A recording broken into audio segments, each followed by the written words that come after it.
Caregiving is support of any patient through their cancer journey. It can be a family member, it can be a friend, it can be someone that you live with, it can be someone who lives far away, but someone who acts as a support system for a patient with cancer. And that support system can be anything from going to visits to the doctor, supporting patients through chemotherapy.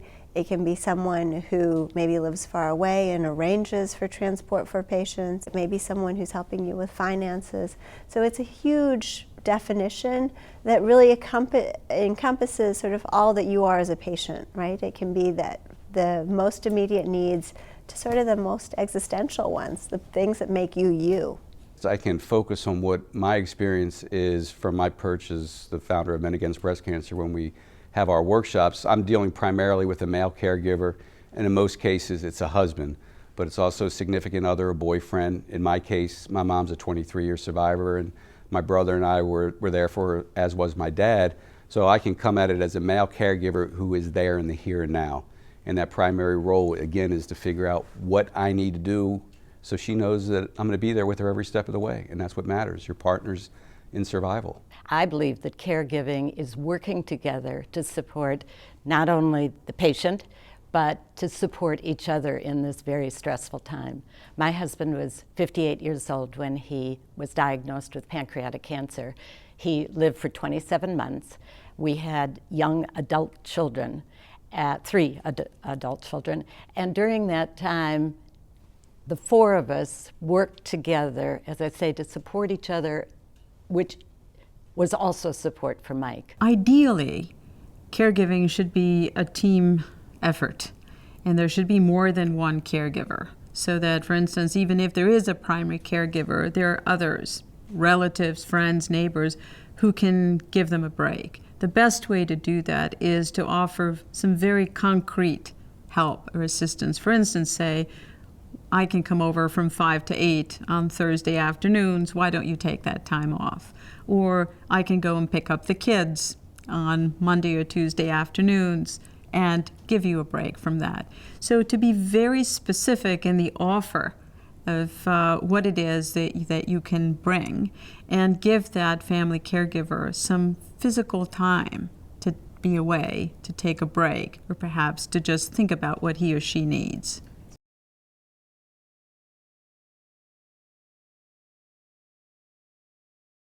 The relationship between a patient and caregiver is one that is based on love and caring, but is one that can, that's certainly dynamic over time. Things change. You have good days and bad days. There may be days when you feel like talking a lot and other days that you don't, and it's just nice to have someone there listening quietly.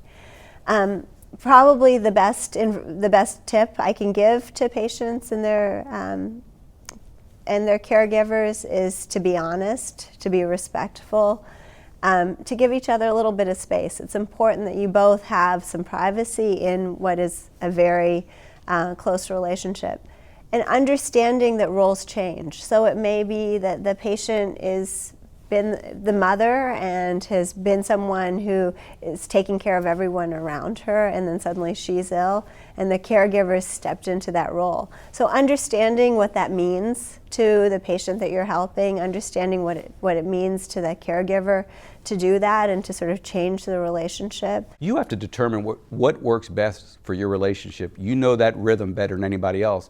And that's where I get into, people can't tell you what to do. Because again, what worked for them is not necessarily going to work for you. And you've got to have a filter, take in those suggestions, but it has to be applied to your situation.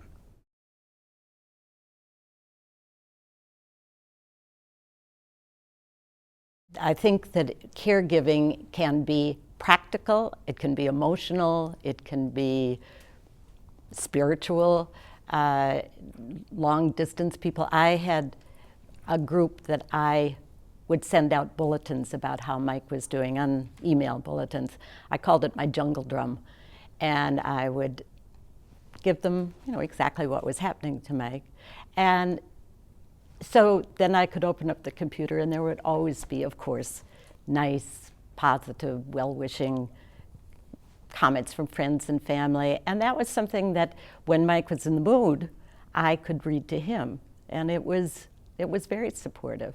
I usually tell patients to appoint a point person, and that point person is usually the caregiver, or it might be someone that the caregiver appoints as the contact for friends and family. That person can often send emails, can give updates on conditions. I think it's important that they also organize all of the goodwill that most patients feel. So there are neighbors and friends that often want to do something to help patients but feel uncomfortable doing it. Usually just requires a little bit of organization, and that person, that point person, can communicate on web-based applications.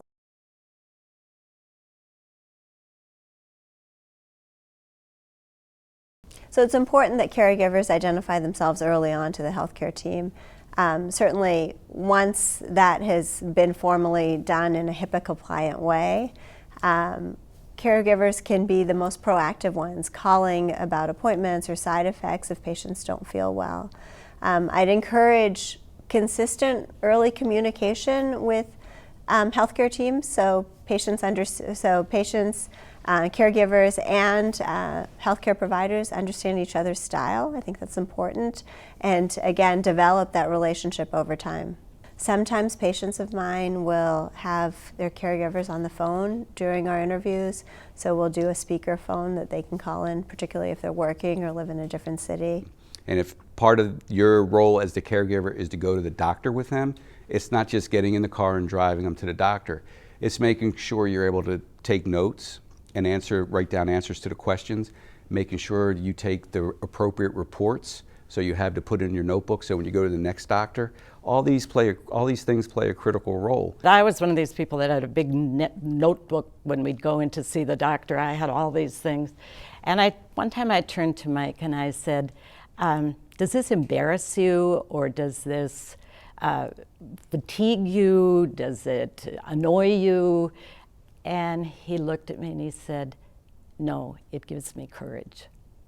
And I thought, he had so much courage, but if I could help that a little bit, it was huge in my mind.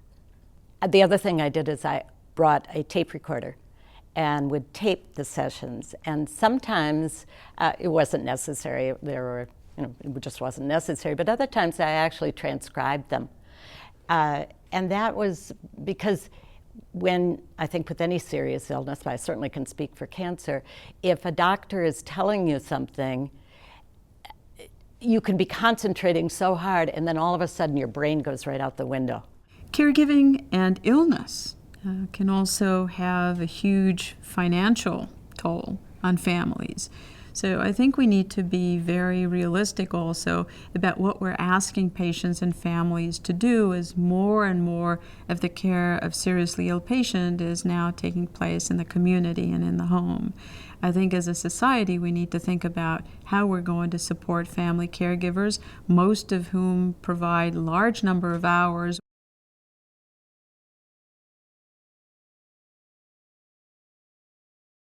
When someone you know is going through a cancer journey, it can be devastating, and often there will be times in caregiving that are more stressful than others. Patients may be having a lot of symptoms or may be going through tough treatment, and as a caregiver, it can often seem all-consuming. You are worried, you hate to see the person you love suffer, you're trying to stay on top of all of the medical questions, all of the financial concerns, and it suddenly seems like the process is 30 hours of care within a 24-hour day in which you're not sleeping, eating, or taking care of yourself. Family caregivers need to feel that they have permission to take care of themselves, and that it is actually fine to take a little time to do the sorts of things that help them feel at ease, help them feel well. Maybe it's doing yoga, maybe it's going for a run, or maybe it's actually talking to somebody, seeking some help and some mental health help. Often the journey of cancer is not just 1 or 2 months, it can be years. And that constant stress building up over time without adequate attention to yourself and to your own well-being can result in devastating consequences. We also helped each other, I think. My kids particularly helped me. They would see to it that I could go out and take a walk. They would see to it that I was working on a very part-time basis, but they were always right there saying, go, it's okay, fine. And that was restorative to me. If you can't be there for yourself, you can't be there for the person you love. And what a lot of people don't really focus on, if you're helping the caregiver, you're helping the patient.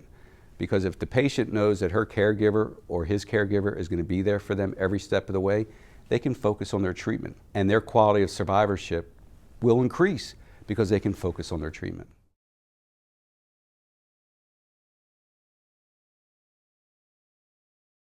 Patients and family members can find information on caregiving at Cancer.Net, ASCO's website for patients and families.